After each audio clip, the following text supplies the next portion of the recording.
And for more on China and EU relations on trade and investment, we're joined by Henry To. He's the partner and chief investment officer at CB Capital Advisors. Henry, great to have you with us tonight. Thank you, Michelle. It's a pleasure to be here. Henry, May 6 marks 40 years of diplomatic relations between China and the EU. And China and the EU are having some high-level talks now ahead of a bigger summit. Sure. What do you think is top of the agenda?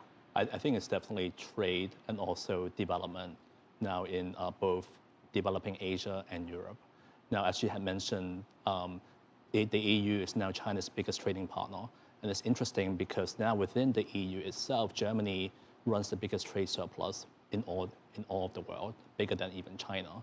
So I think there's going to be talk amongst the different countries of the EU on how to gain more of an export market share within the EU and also around the world as well. A bigger export share. Well, the EU and China had $615 billion in trade last year. The aim is to get that to $1 trillion by 2020.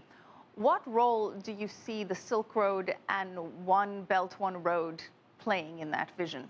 So I think the One Belt, One Road vision is probably the most seminal economic event in the first half of the 21st century. And I'm not trying to overstate this at all. I'm not trying to be dramatic. I think if you look at the sheer amount of financing that's going to go into developing Asia, not just within China, but outside of China, India, Laos, Pakistan, Afghanistan, you're looking at about $100 billion in incremental financing around the whole region. Now, combine that with all the economic benefits that you get, for example, all the jobs being created, you're going to see $150 billion, by my estimates, $150 billion a year in economic benefits around the region. So you're going to create a major middle class there and also tremendous markets for European goods and Chinese goods as well. So you're saying this is going to be a phenomenal event. When do you think this is actually going to come to fruition? I think as early as next year. Right now, China just inked a China-Pakistan economic corridor agreement with Pakistan, and that's $46 billion a year. That's actually 20% of Pakistan's GDP. Definitely serious monies. And speaking of GDPs, when this initiative is fully established initially, what impact do you think it's going to have on the GDP and economies of the surrounding countries? Yeah, that's a very important question. When you look at the amount of economic activity around China, you're looking at about $5.5 trillion of economic activity in developing Asia, not including China. Now, when you take into account the fact that it's going to add about $150 billion of GDP a year, that's close to 3% of added economic growth, which is phenomenal. Henry, when there's a winner, there's usually a loser on the other end. So if this presents such a good opportunity for China and Asia and these countries, who's going to be at a loss?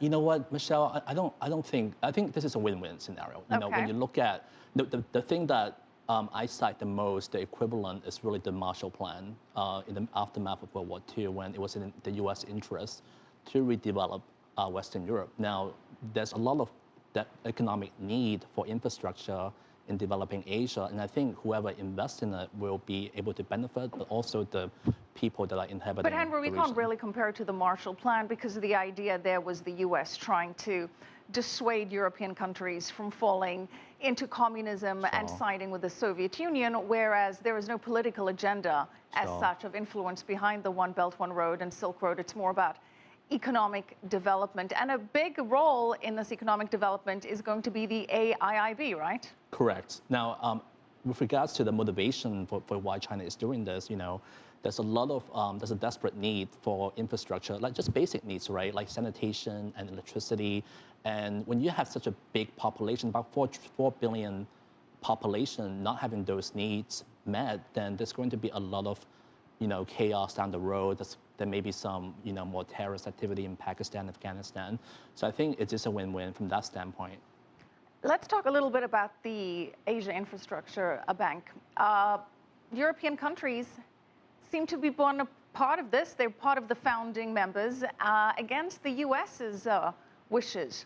How is that going to impact relations between the EU and the U.S.? I think it's imperative for the EU to join China in this bank because I think eventually China is going to replace the U.S. as the world's largest economy. Now, when you look at how much the Chinese currency, the RMB, is being traded around the world, they are the fifth most traded currency now in the world, and I think they will replace the British pound in maybe 10 years as the fourth largest currency in terms of trade settlements.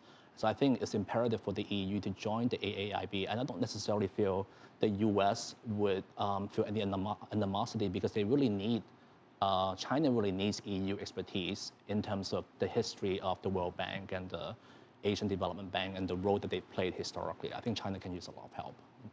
Henry, well, China needs some help. The IMF and the World Bank said they want to be part of the AIIB. How do you see that materializing? So it's really the intersection of capital and expertise when you think about it, because if you look at what happened last year in terms of World Bank and Asian Development Bank and IMF funding, they only had about $45 billion invested into infrastructure, not just in Asia, but around the world. So there's a desperate need for infrastructure.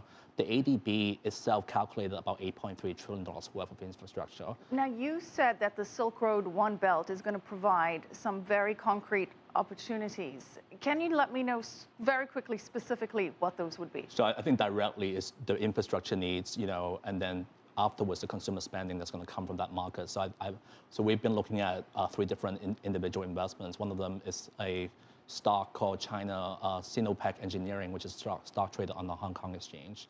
Now, these are some stocks that have not gone up as much recently, and this particular stock is a construction and engineering company, and they're involved in the petrochemical refining industries. And because of the decline in oil prices, they haven't had the chance to take advantage of this trend, but they will going forward.